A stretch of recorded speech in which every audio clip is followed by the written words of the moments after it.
外交部发言人华春莹周一宣布，国家主席习近平将于周三在北京同俄罗斯联邦总统普京举行视频会晤。国家主席习近平将于本周三在北京同俄罗斯联邦总统普京举行视频会晤。在周一的外交部例行记者会上，发言人汪文斌介绍，届时两国元首将全面总结今年中俄关系和各领域的合作成果，并对明年双边关系发展作出顶层设计，就共同关心的重大国际和地区问题交换意见。我们期待并相信，这次视频会晤必将进一步增进双方的高水平互信，有力推动中俄背靠背战略协作和全方位务实合作蓬勃发展，为变乱交织的国际形势注入更多的稳定性和正能量。深圳卫视注意到，这将是中俄两国元首年内第4次通话交流。5月19日，习近平和普京通过视频连线，共同见证两国核能合作项目田湾核电站和徐大浦核电站开工仪式，这也是中俄目前最大的技术经济合作项目。习近平在致辞中提到，将在更高水平、更广领域、更深层次推进双边关系向前发展。普京表示，俄中关系处于历史最好时期和最高水平，我同习近平主席达成的各项共识均得到很好落实，两国合作领域日益宽广。中国共产党100年华诞前夕，中俄两国元首再次举行视频会晤。通话的重要内容是正式宣布已经签署20年的中俄睦邻友好合作条约延期。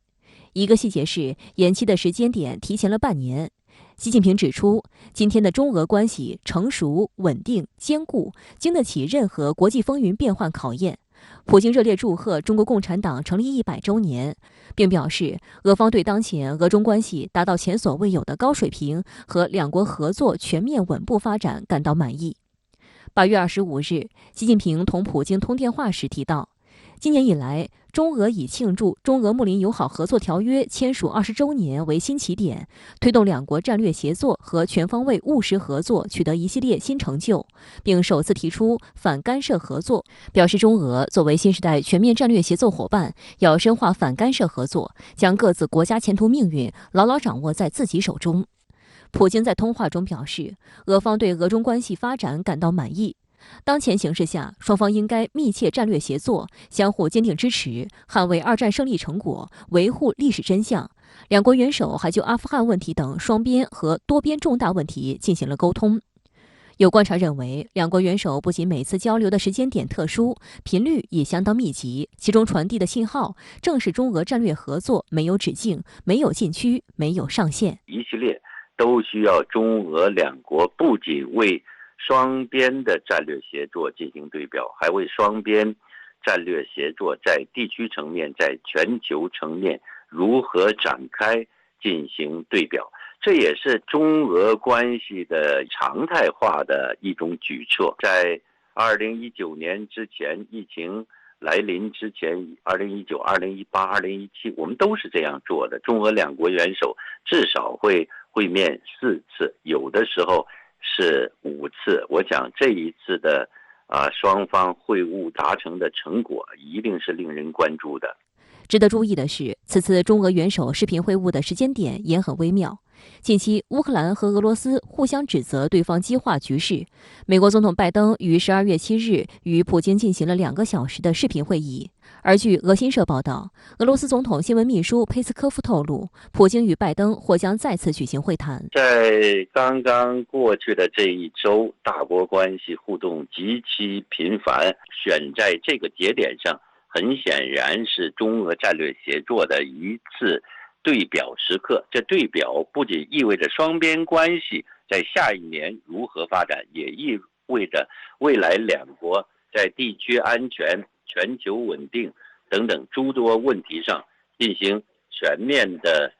战略协商。中俄战略协作伙伴关系虽然是双边关系，但是具有全球稳定的意义。中俄战略协作是世界安全稳定的压舱石，是地区安全稳定的压舱石。值得注意的是，普京近期多次在不同场合就中俄关系表态。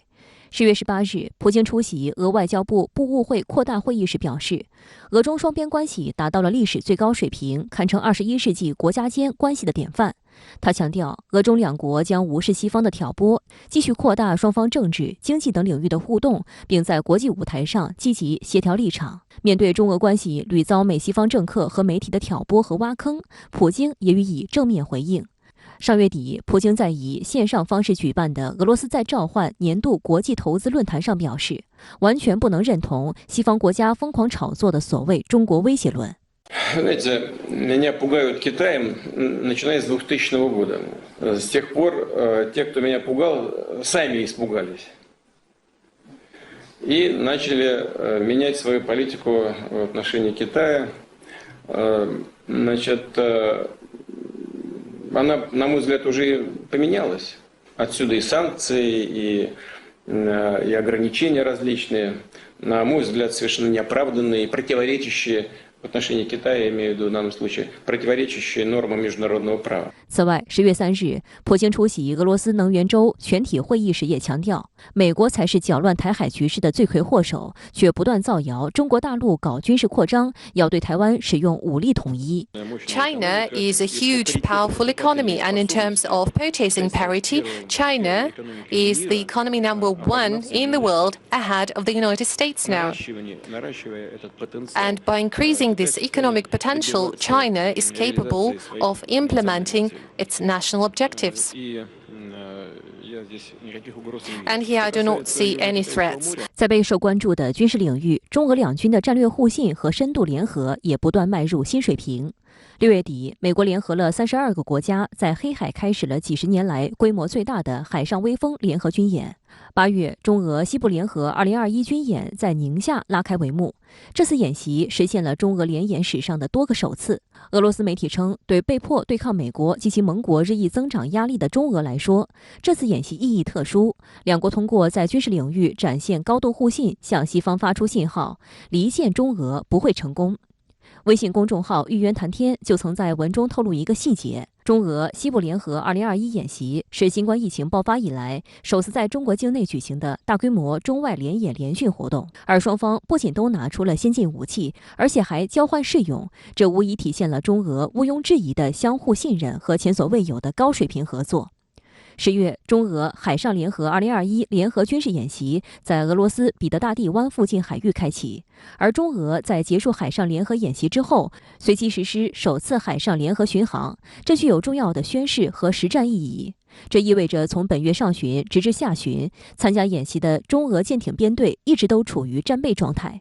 观察指，此次中俄海上联合演习中包括了制空、反舰、反潜等各个科目，进一步强化中俄军事各个战术环节的密切合作。中俄海军在战略巡航过程中走一路练一路，彰显中俄两国海军具备更加紧密的联合作战能力。这种紧密合作正是对某些域外及周边国家提出严正警告，警告其不要企图改变联合国宪章所制定的国际秩序，破坏地区的和平稳定。某些国家更不应该引狼入室，在整个亚太地区制造不稳定的因素。11月19日，中国与俄罗斯两国空军为亚太地区组织实施第3次联合空中战略巡航。中方派出2架轰6K 飞机与俄方2架图95MC 飞机联合编队，为日本海、东海有关空域组织联合巡航。11月23日，中国国务委员兼国防部长魏凤和与俄罗斯国防部长绍伊古举行了视频通话。两国国防部长一致认为，今年中俄两军各领域务实合作深入推进，特别是在联合演训领域实现新突破，取得新发展。双方表示，中俄团结如山，友谊牢不可破，将携手一道全面落实两国元首重要共识，持续深化两军战略协作，继续加强在战略演习、联合巡航等领域合作，为捍卫中俄两国核心利益、维护国际和地区安全稳定不断做出新贡献。好，相关话题马上连线特约评论员吴卫。吴先生你好。国家主席习近平将于12月15号，也就是本周三，在北京同俄罗斯联邦总统普京举行视频会晤。那您对这场视频会晤有何展望？是的，童迪，中俄关系没有最好，只有更好。在今年6月28号的视频会晤中，中俄两国元首宣布中俄睦邻友好合作条约延期，共同为条约注入了新的时代内涵。普京总统与习近平主席相约加强沟通联系，加强协调协作，将俄俄中新时代全面战略协作伙伴关系提升到更高的水平。我们看到中俄两国元首的对话频次、沟通深度、广度每年都有新气象。那么，要具体展望即将举行的新一轮中俄元首视频会晤，我认为必须将近段时间以来国际局势的新动向考虑在内。首先是普京与美国总统拜登上周举行的视频会晤。那么，根据会晤双方事后释放出来的消息外界普遍评价这是一次态度强硬、各说各话的会晤。尤其是围绕乌克兰局势以及美俄外交使团问题，两位总统都将问题的根源指向对方。俄美会晤结束后，普京总统若向习近平主席通报会晤的要点，自然是基于战略互信、着眼于战略协同的默契对表。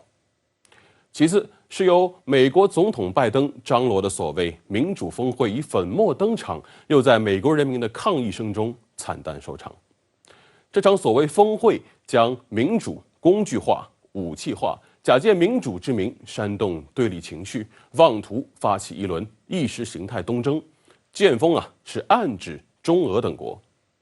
在这样的背景之下，中俄两国元首当然有必要加强战略沟通。再者，从地缘政治的角度出发，近期国际上有两大热点地区被视为危险地带，一个是俄乌边境地区，另一个就是台湾海峡。绝非巧合的是，我们在这两个热点地区都能看到美国调动政治、经济、军事资源进行干涉的黑手。这让我再一次想起中俄元首6月视频会晤时的对话。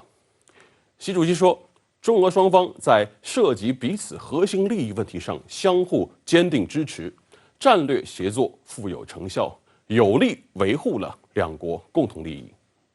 普京总统说，俄方愿同中方继续相互坚定支持各自维护国家主权和领土完整的努力。我们有理由相信，即将举行的新一轮中俄元首视频会晤无疑将吸引全世界的目光。好，请吴伟先生保持在线，稍后将会继续连线您。谢谢。美方炮制的所谓民主峰会招致多方批评。据路透社最新报道，代表民进党当局参会的台行政部门政务委员唐凤，在他的 PPT 中出现了将台湾与中国大陆标示为不同颜色的问题地图。白宫官员连忙掐掉画面，之后唐凤的发言全程只听其声不见其人。有台湾网友就讽刺民进党当局搞小动作被揭穿，丢人现眼。路透社报道说，这可能表明美国政府对台湾的支持并不像其反复声明的那样坚如磐石。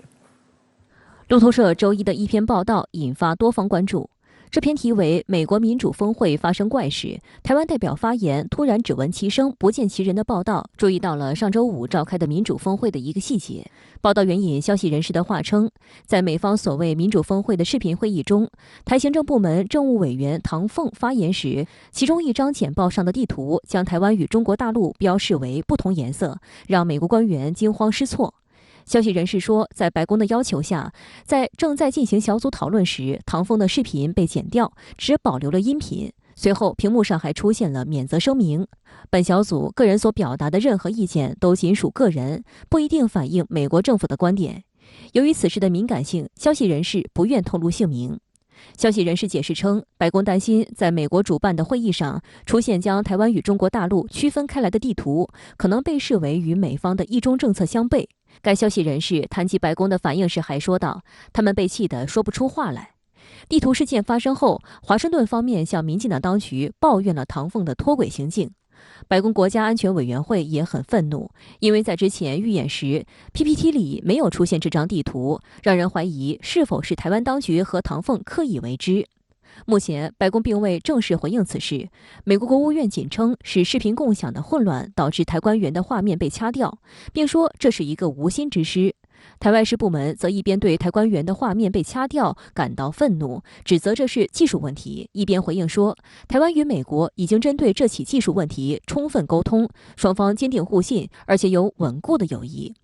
根据路透社的报道，该消息人士还评论道，白宫对此事反应表明，美国政府对台湾支持并不像其反复声明的那样坚如磐石。路透社这条消息传到岛内后，不少台网友就留言讽刺民进党当局丢人现眼，想要暗暗踩红线摆美国一道，结果被揭穿了。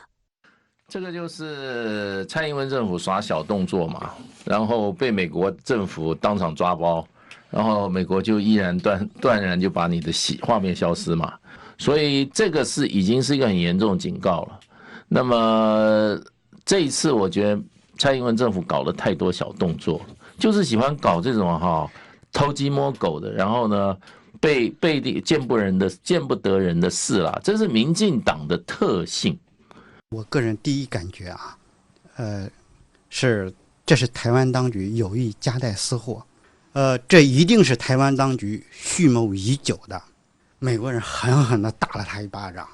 真的，这一巴掌打在台湾当局的脸上，我觉得也捅在他的心里了，知道吧？这就证明就是美国人在美国自己的国家利益问题上是毫不含糊的。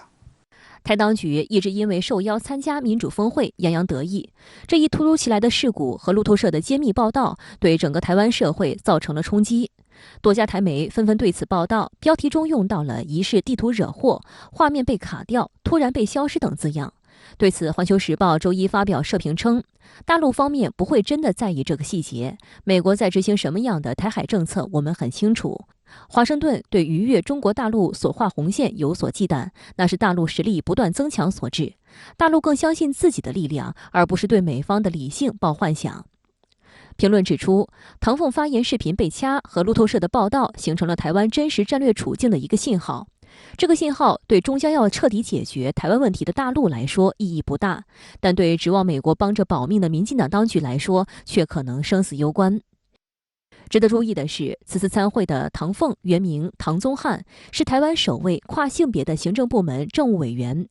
2016年8月起开始担任这一职务，负责督导数字经济与开放政府发展。但事实上，其工作与网络政治密切相关。台湾新党发言人王炳忠曾接受媒体采访时表示，在政策面上，唐凤以防范假新闻、防范大陆渗透的名义，以政府官员身份跟社交媒体方面提一些需求，行网军之实。针对民进党当局派人参加所谓民主峰会，国台办发言人马晓光曾强调，美国的所谓民主在国际社会和美国国内受到广泛质疑。美国举办所谓民主峰会，实际上是维护美国自身利益和霸权的政治操弄。民进党当局的所谓民主更是个幌子。民进党当局在台湾大搞绿色恐怖，操弄民粹，打压迫害异己，引发广大民众强烈不满。民进党当局派人参加所谓民主峰会的表现，只会让越来越多的人看透民进党当局假民主、真谋独的本质。与此同时，台外事部门仍未放弃勾连外部势力谋独，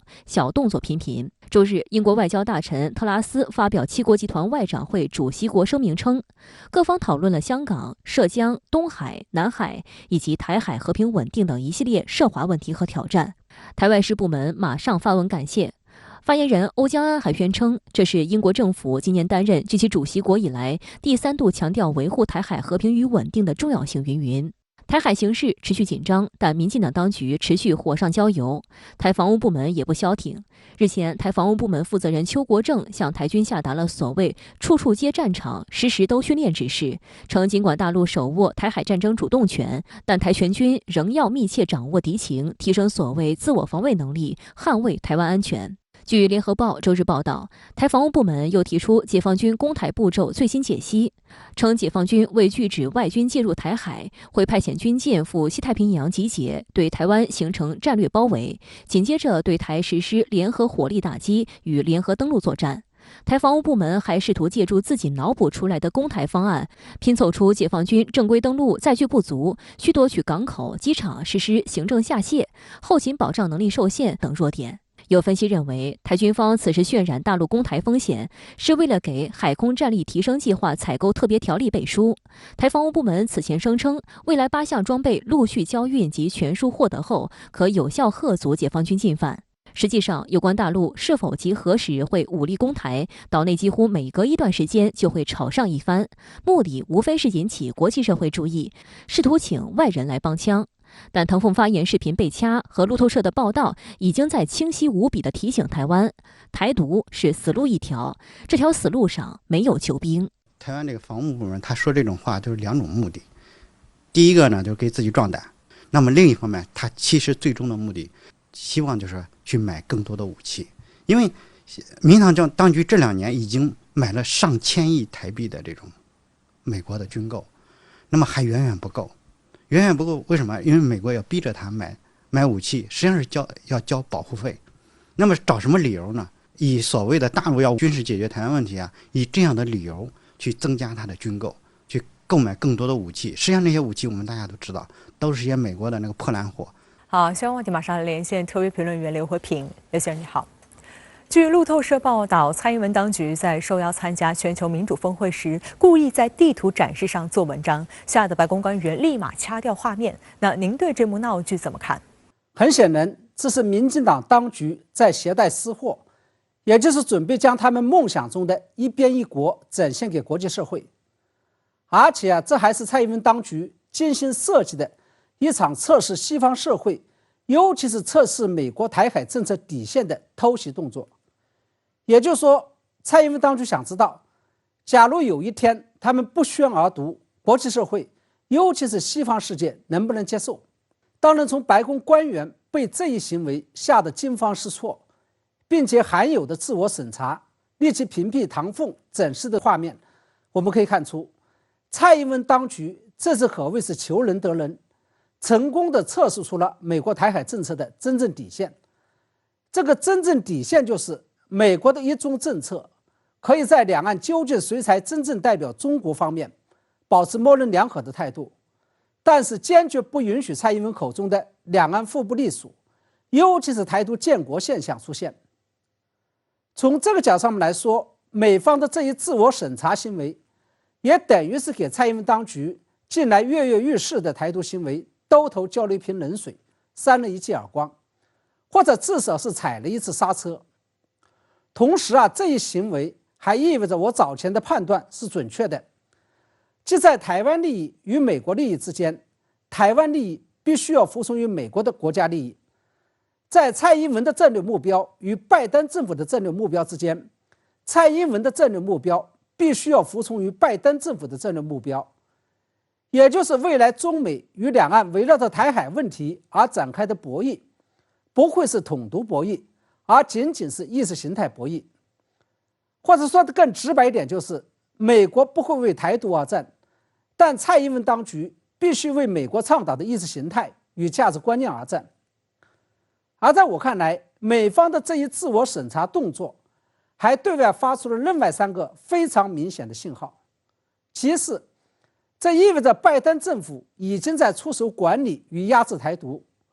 当年小布什执政时期所谓的中美共管台独现象已经再度出现。其二，没有台独就不会有台海战争，美国出手压制台独，意味着台海局势中一个重大的安全隐患已经被消除。其三，它意味着经过最近一段时间的不懈努力，中国大陆已经将自己在台海问题上的底线清晰地传达给了美方，即蔡英文当局不得台独，美国不得支持台独。而美方不仅收到和理解了这个信号，而且把这个底线传达给了蔡英文当局。好，谢谢刘和平先生在线和我们分享您的观点，谢谢。七国集团周日结束为期2天的外长会，发表联合声明，警告俄罗斯若进攻乌克兰要承受严重后果，付出巨大代价。尽管联合声明没有直接提及中国，但与会各方围绕香港、新疆、南海等一系列涉华议题进行大肆讨论。中国外交部周一对此表示，坚决反对七国集团干涉中国内政。值得注意的是，美国国务卿布林肯在会议结束后立即展开为期4天的东南亚之行，这也是他任内对东南亚国家的首次访问。在英国利物浦举行的 G7 外长会周日闭幕。路透社的报道指出，会后发表的联合声明直指俄罗斯，警告其不要进攻乌克兰，否则将面临巨大后果和沉重代价。此前，美国情报部门就评估称，俄罗斯可能计划最早在明年对乌克兰发动多线进攻，动用多达17.5万名士兵。俄罗斯对此予以否认，并称西方患上了恐俄症。俄总统新闻秘书佩斯科夫周日说，普京告诉美国总统拜登，俄罗斯军队不构成威胁，俄方在自己的领土上调动军队是被妖魔化了。在红线问题上，俄罗斯和美国之间存在非常严重的概念分歧。分析指出，俄罗斯不允许跨越的红线就是北约接纳乌克兰这样一个与其接壤的前苏联加盟共和国，以及北约可能在乌克兰部署针对俄罗斯的导弹，因为这违反了北约在1991年苏联解体时所做的保证。支持外长会的联合声明虽然没有直接提及中国，但东道主英国外交大臣特拉斯在记者会上公然表示，与会各方讨论了香港及新疆的情况、东海及南海问题，以及维持台湾海峡和平的重要性。香港南华早报称，特拉斯上周六在开幕式上致辞时更扬言，G7在印太地区面对的最大挑战就是中国，成员国应该加大对发展中国家的基建项目投资，摆脱对中国的经济和科技依赖。对此，外交部发言人汪文斌周一表示，中方在涉港、涉疆、台湾、涉海等问题上的立场是一贯明确的，我们坚决反对七国集团干涉中国内政，抹黑中国形象，损害中国利益。我们敦促美英等国摒弃冷战思维，纠正以意识形态划线的做法，践行真正的多边主义，为维护国际团结、共同应对全球性挑战做些有益的事情，而不是分裂世界，为解决人类社会面临的各种问题人为设置障碍。虽然英国希望加强G7成员国之间的团结来对抗中俄，然而南华早报称，事实证明这些国家难以在对华问题上形成统一立场。美国和英国总体上比G7其他成员国对华更强硬。在此次外长会的议程中，成员国还讨论了是否委派官员出席北京冬奥会开幕式。美英宣布不委派，而法国马克龙政府则对美英的决定表示反对。主持会议的英国也只能模糊表示，相关问题由成员国自行决定，七国集团不会出台统一政策。在G7内部，德国的态度也比较微妙。据德国电视2台周一报道，德国新任外长贝尔伯克强调，有许多问题需要和中国进行合作，但中国也是竞争者和对手。这就是为什么在外交政策上会产生两难的境地。他同时称，德国将在公平条件下，首先是在尊重人权的前提下，实现与中国的合作。值得注意的是，此次G7外长会不仅有成员国外长参加，还首次邀请东盟各国外长以视频形式与会。另据路透社报道，美国国务卿布林肯周日刚结束G7外长会议，周一便马不停蹄正式展开为期4天的东南亚之行。布林肯周一抵达印度尼西亚首都雅加达，接下来还将访问马来西亚和泰国。这是拜登出任总统后，布林肯第一次走访东南亚。拜登政府希望通过此行加强与东南亚的经济和安全合作，以在印太地区建立对抗中国的所谓统一战线。路透社分析称，东南亚地区已成为美国和中国这两个世界最大经济体之间争取国际影响的战略战场。近日，在美国召集的所谓民主峰会上，美方宣布在国务院设立新的专门职位——全球反腐败问题协调员。对此，中纪委国家监委网站发文指出，美方此举不过是对他国行干涉寻找新的借口，名为反腐，实为霸权，实际上是长臂管辖的右翼伎俩。与此同时，美国财政部还将中国商汤科技有限公司列入所谓涉军企业名单，实施投资限制。当地时间上周四，在美国一手策划的所谓民主峰会上，国务卿布林肯宣布将在美国国务院设立新的专门职位——全球反腐败问题协调员。对于这一新职位，美国国务院发言人普赖斯进一步声称，协调员将与跨机构和国际伙伴密切合作，整合并提升美国在外交和对外援助所有方面的反腐败斗争，并表示，反腐败协调员将带领美国国务院实施美国反腐败战略。美国财长耶伦紧接着也宣布将成立所谓反贪腐基金。对此，中纪委国家监委网站发文指出，这再次暴露了美式反腐败绝不是针对自身严重的腐败问题，不过是进行长臂管辖的右翼伎俩。实际上，反腐败是美国实行长臂管辖的最常用理由。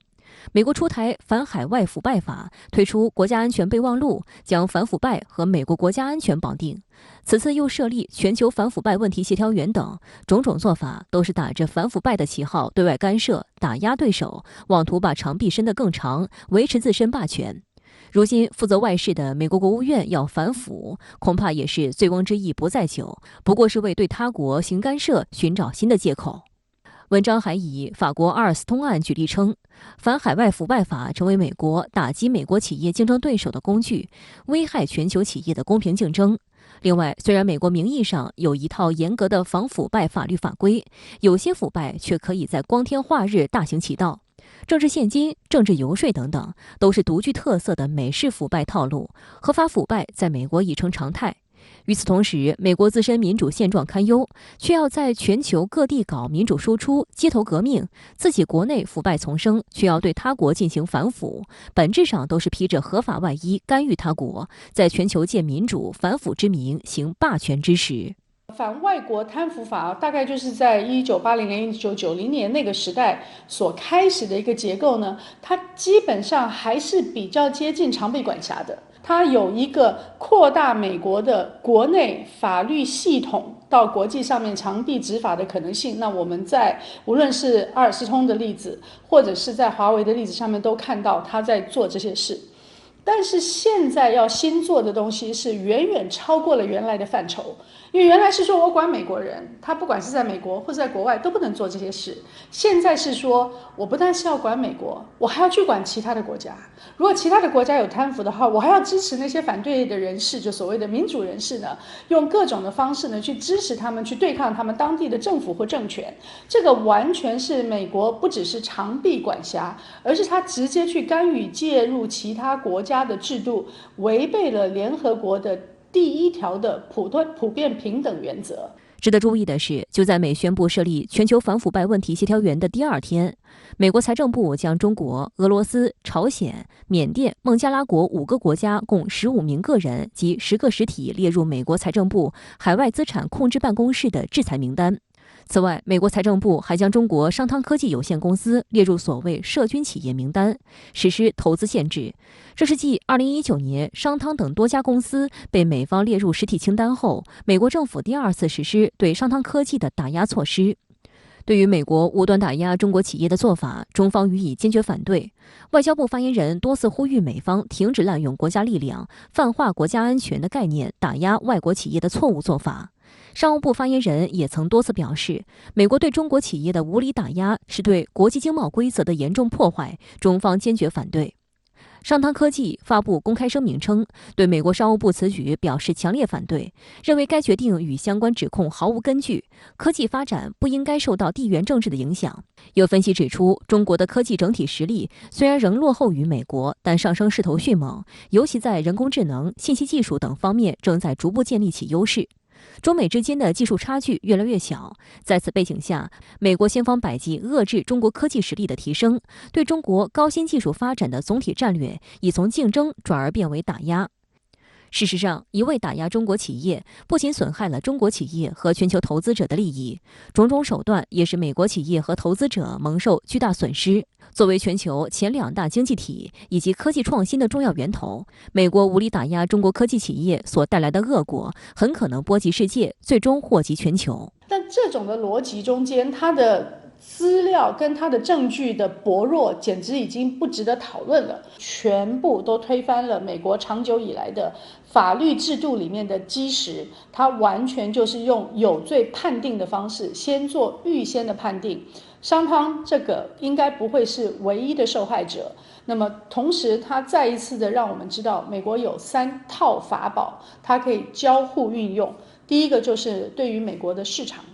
第2个是美国的美元体系，第3就是美国的资本市场进出的所有的游戏规则。商汤科技成立于2014年，是一家专注于计算机视觉和深度学习技术的 AI 软件公司。商汤科技于12月7日启动全球招股，拟最多募集60亿港元，并将于12月17日登陆港交所。而12月10日，也就是被美国列入黑名单的当天，正是商汤科技准备在香港交易所挂牌上市定价的时间。按美国相关政策，一旦被列入黑名单，美国投资者将不能在市场上同商汤科技进行交易。根据商汤科技 IPO 招股书，美国的银湖资本和高通公司参与了对商汤科技的投资，因此美国财政部无端打压中国科技企业，同时污名化中国科技企业，将正常的商业和科技研发政治化，不仅限制了中国企业的发展，也损害了全球投资者的利益。周一，上汤科技在港交所发布公告称，董事会宣布其全球发售及上市将会延迟。公告还称，公司仍致力尽快完成全球发售及上市，目标是最快年底完成上市。有分析认为，美国针对中国明星科技企业出手，意在扰乱香港金融市场。众所周知，香港是国际金融中心，在金融领域具有深厚积淀和独特优势，是内地投资者和企业联通国际资本市场的重要桥梁。此次制裁导致商汤延迟上市，正是美国政府希望看到的结果。国内其他优秀科技企业、投资者可能因此对香港市场产生疑虑，这对于整个资本市场的信心来说，也会造成一定的冲击。尤其是中国大陆是一个14亿人口的庞大市场，并且在快速的跃升中间，自然会有新的方式、新的发明去突破美国霸权思想。好，相关话题继续来连线特约评论员吴卫。吴先生你好。G7 国家外长会发表联合声明，警告俄罗斯若入侵乌克兰将付出沉重代价。值得注意的是，这场会议还邀请了东盟各国外长以视频方式云列席。而今天，美国国务卿布林肯也抵达雅加达，开始东盟3国访问。那您对此有何观察？所谓民主峰会与 G7 外长会议前后脚上演，多少会给人留下一种所谓前者凝聚共识，后者树立靶标的印象。会议在英国召开，难免要聚焦乌克兰局势这个欧洲头条新闻，但东道主英国外长施然把中国数落一番，就有点太刻意了。这还没完，更刻意的是邀请东盟各国外长云列席，就差在黑板上写下“中国威胁论”5个大字了。美西方一些国家为何如此急不可耐地将中俄2国视为所谓头号威胁呢？这让我想起美国新闻周刊前不久的一则评论，标题颇为耸动，是这么说的：普京正与习近平并肩努力，让拜登在一场他永远也赢不了的双线作战中疲于奔命。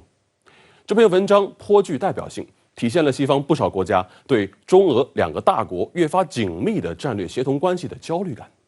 但我必须指出，这种焦虑实际上源于倒果为因的严重误读。在我看来，中俄新时代全面战略协作伙伴关系是基于结伴不结盟理念的灵活关系，绝不是聚焦于某一个既定战略方向存在明确假想敌与阵营划分概念的军事同盟关系。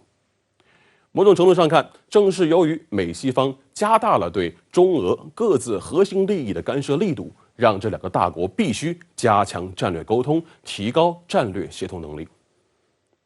从这个意义上讲，我们甚至可以点破美西方急于将中俄2国抹黑成所谓一对背靠背的反派的原因也正是由于他们看到了中俄2国在处理彼此双边关系时一直保持的审慎与务实。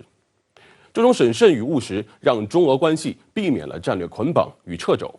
营造了东边亮西边也亮的底气十足。这种新型大国关系越是成功，越是让美西方那套沿袭自冷战以来的国际关系理论显得局限且狭隘。